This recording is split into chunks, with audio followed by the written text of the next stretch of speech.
At 6:30 a.m., in a quiet Dallas parking lot, 90-year-old veteran Walt Shepard pushed shopping carts under the rising sun, each step a silent sacrifice to keep his ailing wife breathing. No headlines, no honors, just love, worn into his hands and held together by duty. When Congresswoman Jasmine Crockett happened to stop and heard his quiet words, "If I quit, she won't survive," what followed wasn't charity, but a gentle correction of a long overdue debt. What did she uncover that changed everything? And why did one man's quiet struggle move a nation to tears? Stay with us. This is a story worth every second of your time. 6:30 a.m. in Dallas, Texas. While the city yawned and bankers sipped espresso behind glass towers, an old man moved alone across a cracked grocery parking lot, pushing steel carts that screeched louder than his knees. Walt Shepard, 90 years old, former Woodward airman, folded by time but never broken, wore a sun-bleached vest and a pair of boots so old the soles had outlived three-store managers. His breath was short, his steps uneven, but his mission never changed. Clear the lot before the customers came. Keep moving. Don't think about the pain. Behind the glass storefront, teenagers scrolled on phones, sipping energy drinks, while Walt wrestled rows of carts twice his weight, metal scraping concrete like distant gunfire from a war no one remembered. The sun hadn't yet crested the rooftops, but sweat already soaked through his back. Nobody looked twice. To them, he was a fixture, like the trash can or the dented soda machine, background noise in a city too loud to notice ghosts in daylight. Walt didn't need the job for pride. Pride had left him decades ago, sometime between the funeral of his only son and the first night he fed his wife canned soup with trembling hands. Elaine, his beloved, now lay trapped inside her own body, lungs ravaged by COPD, her days measured by the rhythm of a machine. She had forgotten how to write her name, but never forgot him. Each morning she clutched their wedding photo and tried to smile, as if the image alone could keep reality at bay. That's why Walt showed up every single day, no matter the storm, the pain, the humiliation. He wasn't working for a paycheck. He was working for oxygen, for dignity, for the last thread of love holding together a collapsing world. He wasn't just pushing carts, he was pushing back against a world that had already forgotten him. But that morning, the world pushed back harder, and someone else, someone unexpected, was about to witness it all. Jasmine Crockett had left Capitol Hill only 30 minutes earlier, but her mind still echoed with the testimony she had just absorbed. Elder abuse, underfunded Medicaid waivers, a 92-year-old woman denied an oxygen tank because a form was missing a second signature. Numbers, case files, bureaucracy, cold, lifeless facts. But beneath them were real people, real pain, and a silent war being waged against those too old or too poor to fight back. Jasmine, known for her sharp tongue and sharper sense of justice, had pushed hard in the hearing, demanding answers from stone-faced administrators. But now in the quiet of her car, she just wanted to exhale. She turned the corner into a strip mall in South Dallas. Nothing fancy, just a family-saver market wedged between a payday loan shop and a shuttered laundromat. She wasn't there for politics. She needed a pair of AA batteries for her digital assistant and maybe a bottle of water. That's it. In, outside, done. She parked by the faded red curb, half her mind still flipping through mental policy briefs, the other just aching for silence. But before she could even turn off the ignition, something caught her eye. A sudden jerk of movement, a stiff gesture just beyond the windshield. A figure, older, slumped forward, pushing something, her gaze sharpened. 10 feet from her, in the center of the cracked asphalt lot, an elderly man was dragging a tangle of shopping carts with both hands, the metal clanging like distant drums. He wore a name tag on a wrinkled vest and a ball cap that looked decades old. His face was gaunt but focused, hands trembling slightly as he tried to line up the carts. Each step looked like it cost him something. And then the voice came, shrill, arrogant, unmistakably young. "Again?" it snapped, sharp enough to make even the pigeons flutter. "What is this? Your third warning this month. These carts are all over the place." Jasmine's head turned instinctively. A young store manager, maybe early 30s, stalked across the pavement, his mouth curled in irritation. He waved a clipboard in one hand like a judge with a gavel. "You can't keep slowing down the morning shift like this. I've got customers watching, and you look like you're about to fall over." The old man didn't say anything at first. He was still adjusting the front wheels of the cart row, one hand on his knee as if bracing against the whole weight of the morning. Jasmine's eyes narrowed as the manager stepped in closer. Too close. "Look," he snapped, louder now. "If you can't handle it, maybe it's time you packed it up and stayed home. This isn't charity. We need speed out here." Jasmine's breath caught. Her fingers, still on the steering wheel, tensed. The old man straightened slowly, not defiantly, but with the exhausted pride of someone who's had to answer insults with silence for far too long. His voice came out low, but it carried with strange, unnerving clarity. "If I quit," he said, eyes not even meeting the manager's, "who's going to pay for my wife's oxygen?" No anger, just fact, just heartbreak wrapped in routine. Jasmine felt something in her chest collapse. She stepped out of her car, slow but deliberate. No flash, no urgency. Her heels clicked against the pavement as she approached, each step measuring the weight of what she'd just heard. She didn't need context. She didn't need a backstory. She had seen enough in Congress, in courtrooms, and in communities to know exactly what was happening. The man was working because the system had failed him, and now a boy in a branded polo shirt had the audacity to humiliate him in public because the cart line was crooked. She paused halfway across the lot, arms still at her sides. Her phone slid from her pocket with silent precision. One tap, then another. A quick photo of the manager's face, his name tag, his stance, his smirk. Evidence, not for court, but for memory, for accountability, for the principle of the thing. The manager didn't even notice her. He was too busy muttering something about standards and dead weight. Jasmine said nothing, not yet. She didn't raise her voice, didn't flash credentials. This wasn't about headlines or heroism. It was about watching, witnessing, refusing to look away when so many others would have just kept walking. She looked at the old man again, at Walt. His hands had returned to the carts. He was trying to push them again, one wheel stuck sideways. His breathing was shallow, but he didn't stop. Didn't slow down, because he couldn't. Because every second wasted brought him closer to the question he feared most. What if the machine back home shut off while he was gone? This wasn't about honor. This was about survival. And Jasmine, standing there in the heat of a forgotten parking lot, knew with bone-deep certainty she had just walked into the most important moment of her entire day. She took one step forward, then another.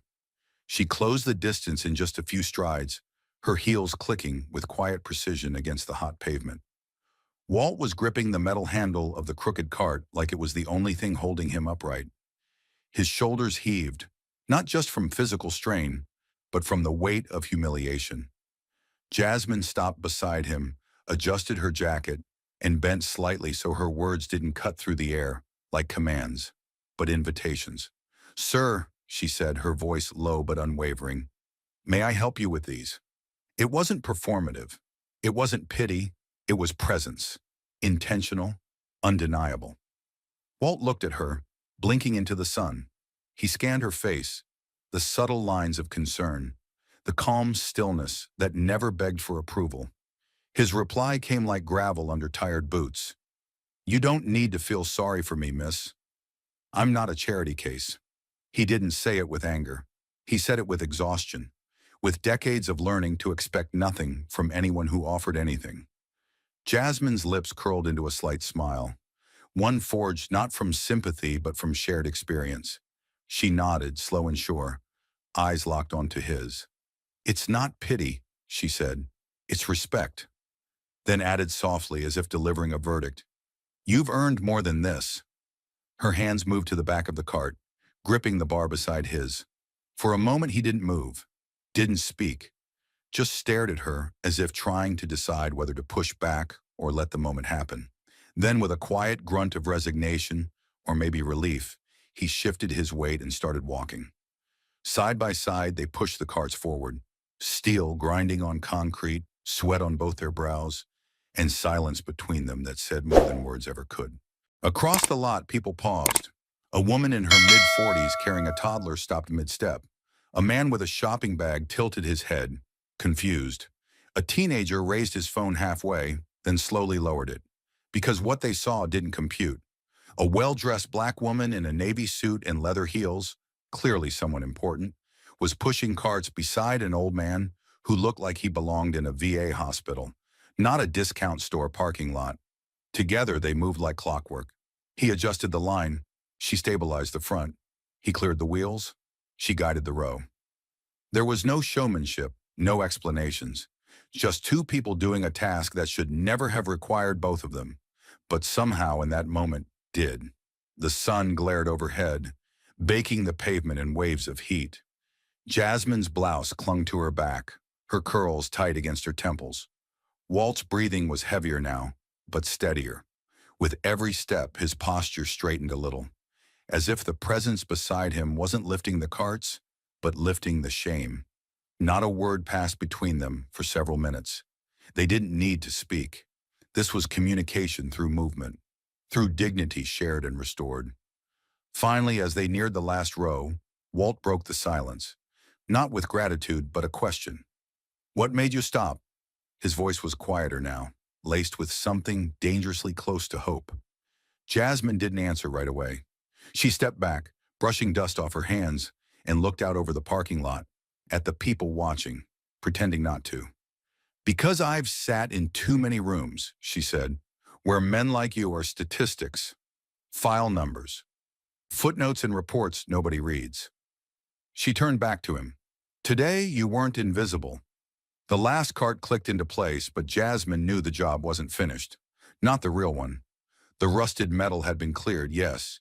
But what this man carried inside him, that weight hadn't budged an inch, and she wasn't about to let it stay buried. She motioned toward a flimsy table set up outside the store, a half-shaded corner barely protected from the rising Texas sun, with two white plastic chairs and a vending machine humming behind them like background static. A hand-painted sign above the kiosk read, "Coffee, 99 cents, no refills." Walt followed her eyes but didn't move. He stood still, hands at his sides, like a soldier waiting on an order he wasn't sure he could accept. Jasmine turned to him, voice calm but commanding. "Come sit with me. 5 minutes. I'm not asking for favors. I'm asking for the truth." That word, truth, did something. Walt gave the smallest of nods. They walked side by side, slow and deliberate, like every step required both permission and purpose. She ordered 2 coffees, black, no sugar, no cream. Something about the moment didn't allow for sweetness. When she handed him the cup, he cradled it with both hands like it was fragile. Like warmth itself was a luxury. Walt didn't speak right away. He didn't look at her. His eyes followed the shimmer of heat over the parking lot, as if watching ghosts pace the asphalt. Jasmine waited. She didn't prod. The silence between them wasn't awkward. It was sacred. Finally, with the kind of steady breath a man takes before telling something he hasn't said aloud in years, he began. 1943, Georgia, airfield no one remembers now. I built bombers, B-17S. Fortresses, they called them. Big, ugly, loud sons of steel. He paused, sipped the coffee. I was 19. They wouldn't let me fly them. Didn't matter how good I was. The sky belonged to someone else back then. But I knew every inch of those planes. I could build one blindfolded. His voice was steady, almost mechanical, like he was reciting from a manual written in muscle memory. The pilots got the parades. We got the calluses. He chuckled once. Funny thing, huh? Jasmine said nothing. She let the words sit between them, watched them settle like dust on the table. Walt continued, voice quieter now. Had a son, Joey, good boy. Didn't talk much. Went to war 'cause he thought he should. Gulf, 91. The coffee trembled slightly in his grip. Stepped on something that wasn't supposed to be there. Closed casket. Government sent me a flag, a check, and 3, we thank yous. His eyes glazed over, not with tears, but with something harder. Detachment. I buried him on a Wednesday. Elaine sat in the front row and never spoke again for 3 days. After that, she started forgetting things. Not big things, little things. Milk in the pantry. Locking the door twice. Her sister's name. He cleared his throat. By the time we noticed, the forgetting had already made a home in her, and now it's the only tenant left. Jasmine's grip on her coffee tightened. She tried to swallow the lump in her throat, but it stayed lodged, because she knew the story wasn't rare. But this telling of it, this precise, stripped-down version from a man who had nothing left to prove, it hit different. Walt stared at the plastic table. Every morning I make her tea. She don't drink it, just holds the mug, like she remembers it used to matter. I show her the wedding photo, us in black and white, grinning like fools. Some mornings she asks me who that man is next to her. His voice cracked. Not a break, just a tremor. But here's the thing. Even when she forgets everything else, where she is, who she is, even her own name, she never forgets me. He looked up, finally meeting Jasmine's eyes. Never once. Time stopped. The parking lot noise faded. The beeping carts, the passing traffic, even the hum of the vending machine behind them. Jasmine stared at him, stunned. Not because she didn't believe him, but because the depth of it, the sheer staggering beauty of that loyalty, broke something open in her. She had witnessed institutional cruelty, had dissected policy failures line by line. But this wasn't about systems anymore. This was about one man, one woman, and a love too stubborn to die even when the mind did. She opened her mouth, then closed it. There was nothing clever to say, nothing political. Just the simple truth. Some things aren't supposed to fade. Walt leaned back slightly in the chair, exhaling. You asked for truth. That's mine. Jasmine set her cup down gently, her voice barely above a whisper. That's not just truth. That's honor. Walt's final words had pierced something deeper than Jasmine expected. They hadn't just lingered. They detonated, echoing louder with every mile she drove home. This wasn't compassion anymore. It was war. Jasmine tossed her keys onto the granite counter and didn't even take off her coat. The silence of her townhouse pressed in on her, broken only by the soft mechanical hum of the refrigerator and the sharp click of her heels across the hardwood floor. She didn't sit. She moved directly to her desk, shoving aside unopened mail, flipping open her laptop with the urgency of someone disarming a bomb. Her fingers flew across the keys, not emotional, surgical. She wasn't searching for comfort. She was searching for truth, the kind that lives in outdated PDFs, broken links, and archive files no one ever expects a congresswoman to touch. She wasn't using staff. Not this time. This wasn't for a hearing. This wasn't for a headline. This was personal. She entered the Department of Veterans Affairs database using her official clearance, bypassing the external user portal with a code she hadn't used in months. She typed the name, Walter Harold Shepard. It came back with an immediate match. Born 1929, enlisted 1943, honorably discharged.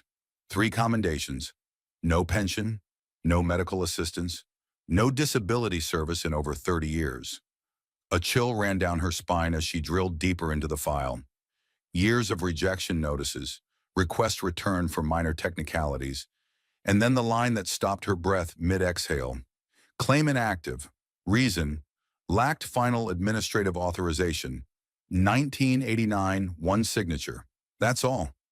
A single signature, probably from a desk clerk long dead or long retired, had sealed this man's fate. One line left blank on one form had sentenced Walt Shepard to live the rest of his life carrying a dying woman on his shoulders, while corporate children barked orders at him in parking lots. Jasmine's pulse surged like gunfire. She opened another browser, this time for Texas's public health assistance portal. She accessed Elaine Shepard's Medicaid status. It was worse than she feared. Pending verification, level 3, status unresolved since April 2013. 10 years. 10 years of sitting in limbo while oxygen tanks were rationed like luxury items. Jasmine stood abruptly, knocking over her chair without even noticing. Her breath came in short, clipped bursts, not panic, but fury compressed into discipline. She paced the room once, twice, then grabbed her phone off the desk like it had personally wronged her. She didn't hesitate. It was already past midnight, but she hit the direct line for her chief legislative aide. On the third ring, a groggy voice answered, "Congresswoman?" Jasmine's voice was ice over fire. "Clear my morning. I want the Texas VA Regional Director either in my office or on video call by 10. And I want the district manager of that grocery chain, whoever supervises the store in Southampton, seated across from me by 11:30. There was a pause on the line. Then, "Yes, ma'am, should I ask for—" Jasmine cut her off. "Don't ask. Tell them. If they don't show, we issue subpoenas and make it national. We're not playing games." She ended the call before a reply could come. For a long moment, she just stood there, staring at the glowing laptop screen. The open file blinked back at her like a wound that refused to scab. 34 years of silence, 3 wars, 2 presidencies, and not a single soul had bothered to double-check a missing signature. No appeal, no call, no one noticed. Except now. She had, and that changed everything. Jasmine leaned down slowly and righted her chair, the legs scraping like metal across bone. She sat, pulled the file back to the top, and whispered, not to herself, but to the system that had failed him. "You left a good man behind. I'm not leaving him there." By the time dawn broke over Dallas, Jasmine Crockett wasn't fueled by caffeine or duty anymore. She was fueled by a promise she hadn't spoken aloud, but had etched into every breath since reading that file. No more forgotten soldiers, not on her watch. The grocery store didn't open for another 30 minutes, but Jasmine was already inside, seated alone at a cold metal table in the employee break room, a featureless gray box that smelled of burnt coffee and disinfectant. She wore no badge, no political mask, just a dark blazer over yesterday's blouse, and an expression carved from sleepless conviction. The file sat in front of her, Walt's life reduced to stamped denials, photocopied forms, and silence. She didn't pace. She didn't check her phone. She waited. Precisely at 7:03 a.m., Troy Mattis entered. Store manager, mid-40s, cautious eyes, business casual nerves. He stopped in the doorway when he saw her, blinking as if unsure whether this was a meeting or a mistake. Jasmine motioned silently to the chair across from her. He sat. She didn't shake his hand. Without ceremony, she slid the manila folder across the table. He opened it and froze. Service records, VA claim summaries, internal memos, copies of employee evaluations that describe Walt as slow but reliable, fragile but punctual. At the bottom of one, may not be fit for long-term shifts, but shows up rain or shine. Jasmine leaned in. "I'm not here to argue. I'm here to fix something. You're going to help me." Troy looked up, startled. She didn't wait. 18 months of salary, base pay plus benefits, paid in full, no deductions, no taxes. You'll process it as part of a new company program. Veterans of Honor, or whatever term your PR team can stomach. I'll provide the funds, privately and untraceably. His mouth opened slightly. She held up a hand. "No, you don't get to refuse. Not when your employee, a 90-year-old World War II veteran, has been lifting steel carts for minimum wage to keep his wife alive, while this company hands out loyalty cards to customers buying soda in bulk." She let the silence expand. Tense. Heavy. "You don't have a PR crisis, Mr. Mathis. You have a moral one." Troy swallowed. "Even if I agree, what do I tell him? He'll know it didn't come from us. Walt's too proud to accept a handout." Jasmine's voice lowered, sharper now, like a scalpel poised above a nerve. "That's why it won't be a handout. It'll be a recognition. From a company he's served loyally for years. A thank you that should have come decades ago. And if you tell him otherwise, if you so much as hint that this came from outside, I will drag this entire chain into a congressional spotlight so hot your CEO will be testifying under oath by Friday." Her words didn't rise in volume. They didn't need to. Each one landed like a verdict. She pulled out her phone, tapped once, and opened an email she had drafted at 4:17 a.m. It was addressed to the Deputy Director of Texas Health and Human Services and the Regional Case Manager for Delayed Medicaid Processing. Attached, Elaine Shepard's stalled case file, Jasmine's legal memorandum outlining statutory violations, and a 48-hour compliance demand. "This is already in motion," she said, voice flat. "By tomorrow night, his wife's medical support will be approved and retroactively processed. No denials, no loops, no calls back, just action." Troy looked at the folder again, then at her. "You're not doing this as a congresswoman, are you?" he asked, barely above a whisper. Jasmine's stare never wavered. "No," she said. "I'm doing this as a human being who's tired of waiting for institutions to do what's right." She stood, collected her phone, and slipped the folder back into her bag. "You'll contact your district supervisor. You'll prepare the paperwork. And when you tell Walt, because someone has to, you'll tell him this was long overdue and that he earned every damn penny." As she turned to leave, she paused in the doorway, just long enough to twist the knife of reality one last time. "You should be ashamed it took a stranger to make you see him." Then she was gone, leaving behind the smell of cold coffee, burning shame, and a file that weighed more than any paycheck ever could. The gears had been set in motion behind closed doors, but Walt Shepard knew nothing of it. To him, it was just another day, another battle fought quietly beneath the weight of sweat, steel, and silence, until the voice on the intercom called his name. "Mr. Shepard, please report to the manager's office." The announcement crackled through the store's intercom with all the warmth of a broken promise. Walt paused, his hands wrapped around the cold steel of a crooked shopping cart, and turned his head slightly. His knees ached. His back screamed. But that voice, it unsettled something deeper, an instinct honed from years of knowing that when authority calls, it's rarely for anything good. He didn't hurry. He never did. The world moved fast enough without his help. Slowly, methodically, he steered the final row of carts into the corral, wiped his brow with the frayed cuff of his sleeve, and limped toward the building that had paid him in hours, not dignity. The office was a sterile, windowless room with cheap carpet and a lingering smell of printer ink and burnt coffee. It didn't feel like justice. It felt like judgment. Walt entered quietly, his cap in his hands, posture instinctively straightened, not out of pride, but out of a reflex that had kept him alive longer than most men his age. The manager, Troy Mathis, stood behind the desk, normally brash, rushed, indifferent, but today something in him looked hollowed out. He held a thick white envelope with both hands like it was fragile or sacred, or radioactive.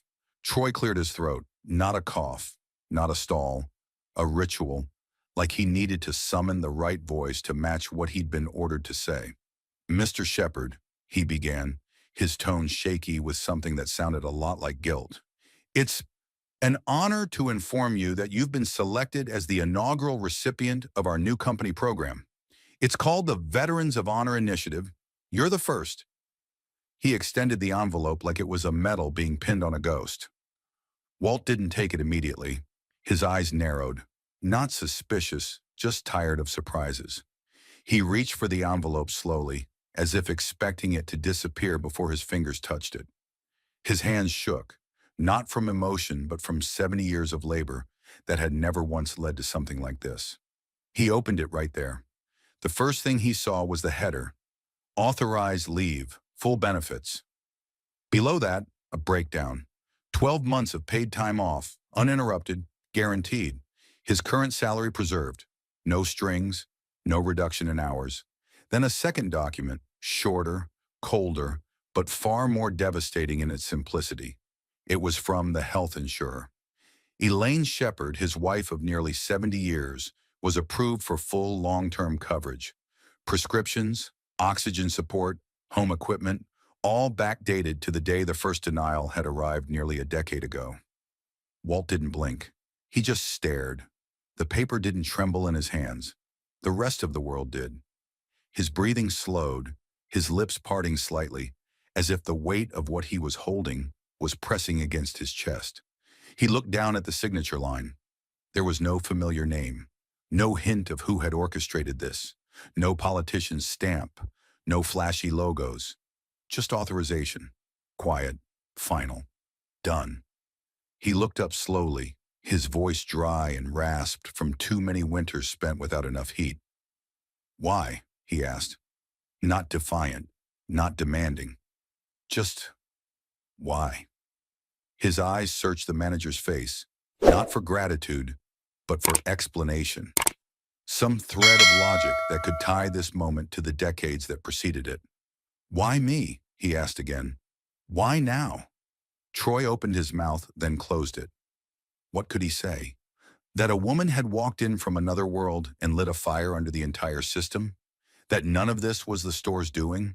That the company had been given a chance to look righteous and barely had the decency to say yes? So he said nothing, and that was the most honest thing he could have done. Walt looked back down at the papers. He read them again, slower this time, like he was memorizing a language he hadn't dared to speak in years. Relief didn't hit him like a wave. It came like a slow thaw, painfully gradual, as if his body wasn't sure it was allowed to feel it yet. No one clapped. No one cried. There were no cameras. Just a man in a beige room holding a letter that told him, for the first time in nearly 4 decades, "You can rest now." He folded the documents carefully, precisely, as if they were a flag. He slid them back into the envelope, holding it like something sacred. For a long moment, he didn't move. Then, with a small nod that barely tilted his chin, he whispered, "Thank you." It wasn't for Troy. It wasn't for the system. It was for the moment, for the silence, for the absence of humiliation. And he turned slowly and walked out, cap in hand, envelope to chest, the weight on his shoulders just a little lighter than when he walked in. And no, he never asked again who was behind it, because he didn't need to. Some mercies are better left unexplained. He didn't sleep much that night.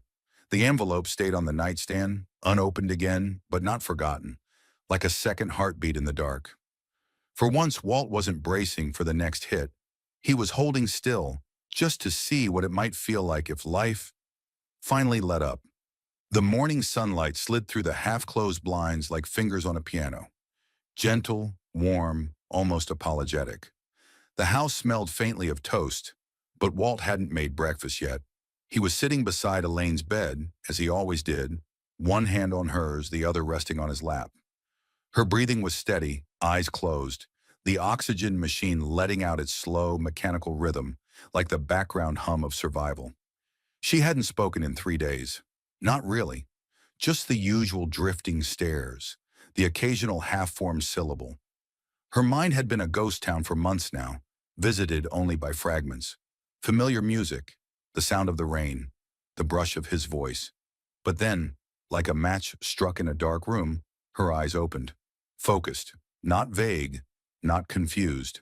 Focused. Her lips parted dry and cracked, and she squinted at him. Her voice came out like a memory finding its way through cobwebs. "Walt, you're still wearing that old thing?" He froze. Air caught in his lungs. For a second, he forgot how to breathe. He looked down at his flannel shirt, blue plaid, faded at the elbows. The same one he'd worn for years. The same one she used to say made him look like a man who chopped wood and danced anyway. Elaine blinked again, a hint of a smirk rising at the corner of her mouth. "You really should let that thing retire." Walt's throat tightened. He tried to speak, but only managed a rasp. "You remember?" She frowned, almost insulted. "Of course I remember. It's Tuesday, right?" It was Saturday. But that didn't matter. For a moment, he just stared at her, memorizing everything. The curve of her cheek, the way her fingers twitched slightly against the sheet. Her eyes suddenly clear like the clouds had pulled back just for him. This wasn't lucidity. It was resurrection. A window had opened inside her, and for reasons no doctor could explain, time had stepped aside. He stood up, moving slowly, carefully. If he blinked, the moment might vanish. He crossed the room and opened the old cherrywood cabinet. Inside, a dusty turntable, a stack of warped vinyl records, and one sleeve more worn than the rest. He pulled it out like it was holy scripture. On the label, Unchained Melody, The Righteous Brothers, their wedding song. He placed the record on the player, the needle trembling slightly as it lowered. The static came first. Then that first long, aching note like a sigh pulled from the soul. Walt turned and she was watching him. Not some hazy version of him. Him. She saw him. He walked to her slowly, knees burning, breath tight. He offered his hand. She took it. He lifted her gently from the bed into the wheelchair, every motion deliberate. He adjusted the blanket over her lap, then crouched in front of her, placing one hand behind her back and the other under her palm. And as the music filled the room, they began to move, not dancing in the traditional sense, but something far more intimate, a slow, swaying communion. His hand guided the chair in soft arcs. Her fingers tightened around his like they once had under chandeliers and candlelight. The world shrank to four wheels and one melody. Tears blurred his vision, but he didn't let go. For a few minutes they were 23 again, her dress spinning, his shoes scuffed from the nervous shuffle of first dances. He whispered to her, not words but fragments, inside jokes, vows, the names of places they used to dream about. "Remember Niagara?" he murmured. She nodded faintly. "We said we'd go back." "We still can," she whispered. She couldn't. They both knew it. But he didn't correct her. That wasn't the point. The song ended, but neither of them moved. He stayed there, crouched beside her, forehead resting lightly against hers. The record spun into silence, needle circling the center in soft, static loops. He kissed her temple and whispered something he hadn't said in years. Not because he didn't feel it, but because it always hurt too much. "I missed you." She closed her eyes and replied, soft as breath. "I never left." That was when he knew. She'd go again. Maybe in an hour, maybe in minutes. The window would close, the fog would return. But for now, he had her. He rolled her back toward the window, sunlight warming her face. They sat there for a long time, saying little. Just being. Existing together in the full weight of clarity that had come like a lightning strike. Brief, blinding, undeserved. Walt looked at her, her eyes half closed. The corners of her mouth lifted ever so slightly, and in his mind the words came, not as desperation, but as truth. "I don't need a miracle. I just need one more day like this." Just one more day where she saw him, where her hands knew his name, where the world for one fleeting hour gave back what it had taken. And for that day, he was grateful. Not because it was perfect, but because it was real. The music faded. Elaine had fallen asleep again, the kind of sleep that felt like both mercy and a countdown. Walt sat beside her, fingers interlocked with hers, eyes fixed on nothing. He didn't need more time. He needed meaning, some trace that what they lived had mattered. And then came the knock. It was barely audible. Just 2 taps on the screen door, soft enough to be mistaken for wind. Walt didn't rise at first. He thought maybe he imagined it. But when it came again, sharp, brief, unmistakably intentional, he pushed himself to his feet. His knees groaned in protest, but the ache reminded him he was still here, still standing, still capable. The front door creaked as he opened it. No one stood there. No visitor, no speech, no parade. Just a small white envelope tucked between the slats of the storm door, catching the early sun like a message dropped by the universe itself. He looked up and down the porch. Empty street. The breeze moved through the sycamore leaves with a hush that sounded almost reverent. He picked up the envelope. No return address, no markings. Inside, a folded note, handwritten in dark blue ink, the kind only used when someone slows down enough to mean every word. "Mr. Walt, this isn't charity, it's a thank you. This country doesn't know how to say it, but it owes you more than back pay or folded flags. You didn't need rescuing. You needed remembering. You didn't ask for help. You asked to be seen. You worked through silence, fought through indifference, and still kept decency alive in a place where most gave it up for convenience. Thank you for not breaking, for not hardening, for holding the line. The world doesn't need louder men, it needs truer ones. You've done more than serve. You've reminded the rest of us what service really means. Just someone passing by." Walt read it once, twice, then again, slower. His hand trembled, not from fragility, but from the sheer weight of being seen, not as a statistic, not as a sob story, but as something sacred. The note wasn't signed. The handwriting was clean but plain, like someone practiced humility in every sentence. Whoever wrote it knew him, not by name, but by truth.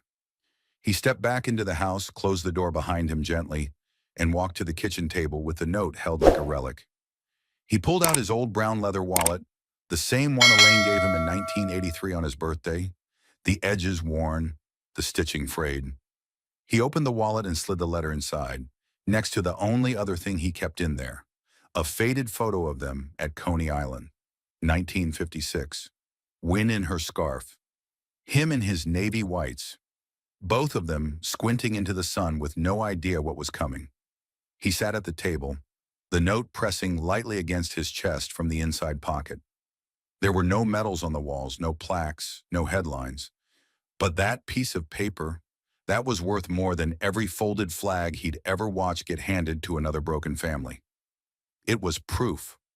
Proof that someone had been watching, that someone cared enough to write, to reach out, to say the thing the country never had the courage to. You didn't fail. We did. That night he didn't tell Elaine about the note. She was sleeping peacefully, her breathing softer now, like the machine had finally learned to follow her rhythm. But as he sat beside her in the quiet, one hand over hers, the other pressed to his chest, he whispered something not meant for her, but for the world beyond their window. I wasn't looking for a legacy, just a witness. And somewhere out there, in some anonymous mailbox or coffee shop or broken hallway, that witness had spoken. The next morning, Walt rose before dawn. He shaved carefully, put on a clean shirt, and tucked the wallet into his chest pocket, not out of habit, but reverence. As he walked toward the door, the sunlight breaking slowly across the horizon, he looked down at Elaine, still sleeping, still here. He leaned in, kissed her forehead, and whispered, "I'll be back soon. Just gonna push some carts for the air." Because some routines are more than work. They're memory, they're defiance.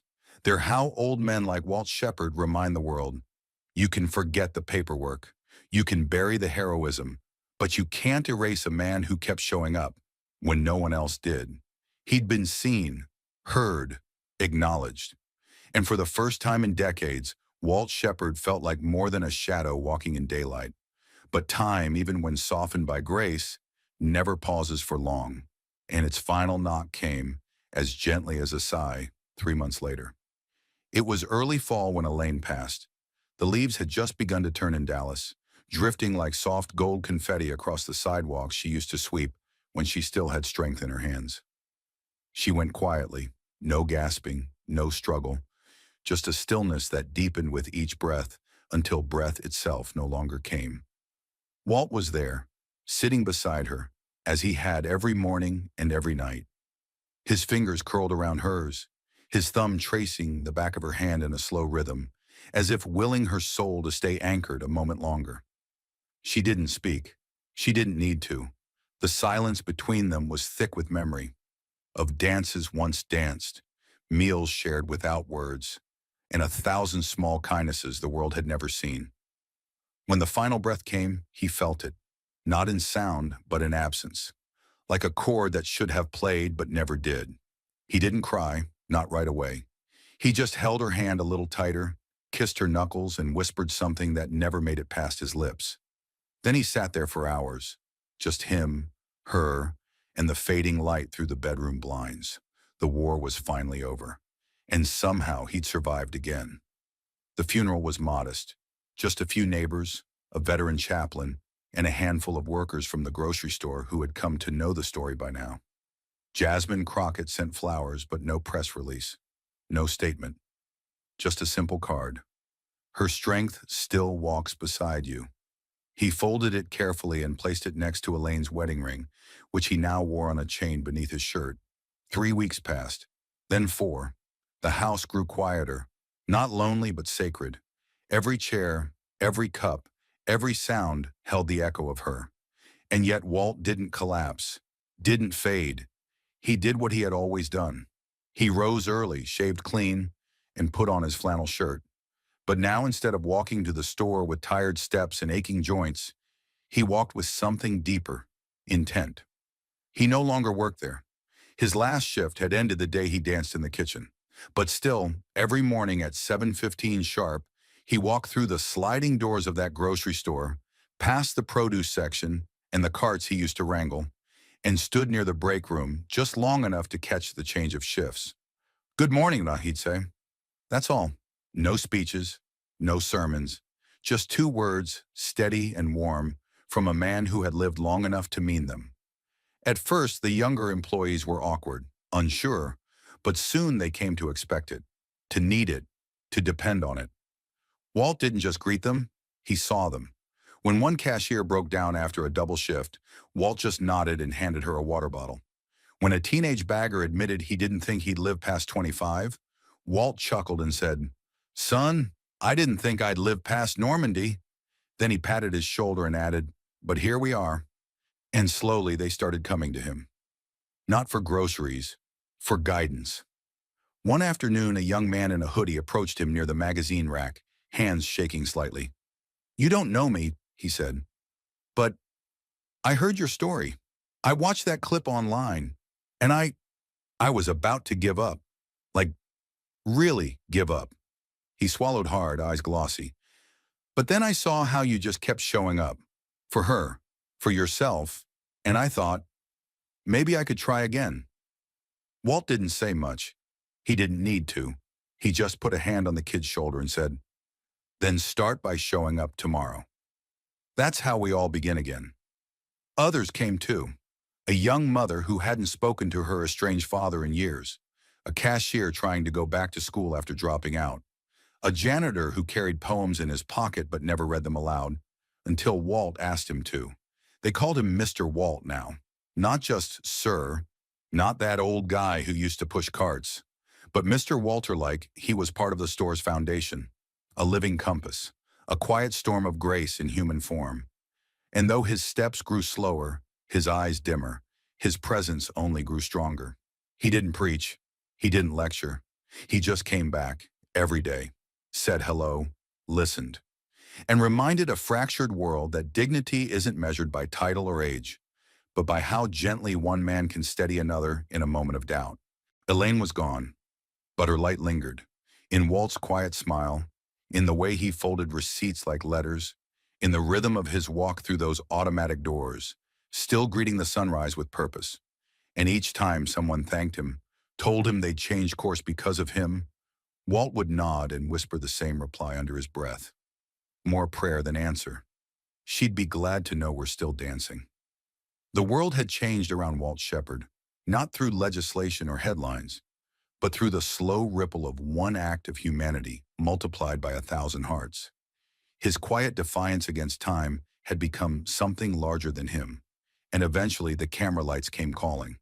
But the woman at the center of it all never once stepped forward to take credit. It happened on a Sunday morning broadcast, one of those nationally syndicated news segments that usually traffic in political sparring and surface-level hero worship. But that day the final segment shifted. A black and white photo of Walt pushing carts filled the screen, followed by silent footage of him dancing with Elaine in her wheelchair, grainy and beautiful, like a dream on VHS. The anchor's voice softened, slowing from its usual brisk cadence. He turned toward the guest in the studio chair beside him, Congresswoman Jasmine Crockett. She wasn't dressed for a photo op, no bright lapel pins, no party-colored blazer, just muted tones, a loose ponytail, and eyes that looked like they'd been up reading case files all night. The anchor leaned in, as anchors do when they smell sentiment. "You've become a bit of a folk hero in this story, Congresswoman, quietly funding Walt's recovery, advocating for his healthcare records, even building a program around it. Why didn't you speak out sooner?" Jasmine didn't answer right away, her fingers laced in her lap, eyes flicking for a brief second to the camera, then back to the host. Not as a politician, but as someone calculating the weight of truth in public spaces. Then she smiled, a real smile, the kind that didn't ask for applause. "I didn't help Mr. Shepard," she said, her voice calm, firm, unblinking. "I just fixed something we should have fixed a long time ago." The studio went still, not silent, but still, as if every producer, every audience member, every technician behind the glass had suddenly realized this wasn't a headline. It was a reckoning. Jasmine leaned forward slightly, elbows on her knees. "There are thousands of Walts, men and women who gave more than they were ever paid for, who sacrificed time, bodies, memories, and then came home to a system that forgot their names but remembered their paperwork errors. The anchor, trying to recover the rhythm, said, "But surely what you did—" "What I did," she interrupted gently, "was undo 3 decades of silence with a phone call and a letter. That's not a miracle. That's a correction." Her words cut sharper than outrage. They didn't beg sympathy. They exposed complicity. The segment played across the country like a match over gasoline. Clips flooded social media. Pundits tried to spin it, package it, politicize it. But the truth had already outrun the commentary. It wasn't about ideology. It wasn't even about policy. It was about the collective shame of realizing a 90-year-old man had to push carts to keep the woman he loved breathing, while the country that trained him to fight had left him to fade. In backyards, living rooms, diners, and barbershops, Americans of all backgrounds saw something in Jasmine's words. Not just righteousness, but clarity. Because the truth was this: she hadn't offered Walt charity. She had restored his dignity without asking for the spotlight. And that terrified some people. In Washington, reporters asked her if she turned the story into a bill. Lobbyists offered to name wings of hospitals after her. One talk show begged her to host a special on restoring the soul of America. She declined every offer. At a community event 2 weeks later, someone asked her again during a Q&A, "Why no victory lap? Why no parade?" She adjusted the mic and said simply, "You don't hang medals on people for putting out fires they helped build." The crowd went quiet, then slowly erupted into applause. Not the polite political kind, the real kind. The kind that starts in chests, not hands. Behind the scenes, she kept going. The Veterans Honor Program she created was expanded quietly. No press release, no branding. Just names and numbers processed faster. Records reopened. Cases reviewed. Phone calls returned. She started sending handwritten notes to families who'd waited decades for answers, most ending the same way. "This isn't justice. It's just a beginning." She didn't call herself a crusader. She didn't run on it in speeches. She didn't even tell her staff everything, because Jasmine Crockett hadn't stepped into Walt Shepard's world to become a savior. She'd stepped in because she saw a crack in the floor, and when the world ignored it, she bent down and filled it with her own hands. Back in Dallas, Walt never saw the broadcast. He wasn't one for TV, but someone told him about the interview, and he just nodded, a small smile playing on his lips. "She said that?" he asked. "Yeah, almost word for word." Walt looked out the window, then down at his hands, gnarled and spotted but still steady. "She's wrong about one thing." "What's that?" "I think she did save me. She just didn't want the credit." Then he stood, stretched his back, and reached for his flannel. "Now, if you'll excuse me, it's nearly 7:15. I've got some good mornings to give." Because sometimes the most heroic acts leave no signature, only the quiet, rippling proof that someone, somewhere, still remembers how to do the right thing and never asked for thanks. As the final echoes of Jasmine's words faded from the airwaves and Walt's footsteps returned each morning to that humble store not out of necessity, but out of quiet defiance, one truth lingered, an unspoken thunder rolling beneath every act, every silence, every cart pushed through indifference. This wasn't just one man's redemption. It was a mirror held to us all. America is full of Walt Shepards, men who built its bones but now sleep beneath leaky roofs, women who kept its engines running but can't afford the medicine that keeps them breathing. They are not statistics. They are not background. They are the story. But we only look when the tragedy becomes cinematic enough to cut through our apathy. Walt didn't need a savior. He needed the country he bled for to remember him. And Jasmine Crockett didn't lift him up to be praised.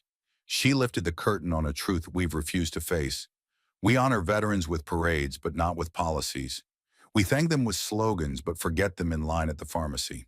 We live in a world where a man who once riveted B-17 bombers for World War II now has to fold his knees against arthritis just to earn enough to pay for his wife's oxygen tank. That is not fate. That is design, and that design is broken. But here's the human lesson buried beneath the rust of bureaucracy and the noise of broadcast interviews. Dignity doesn't retire. It doesn't fade with age or vanish with relevance. It persists, quietly, fiercely. Like Walt, who showed up with aching legs and trembling hands not to ask for help, but to give the last drops of his strength for love.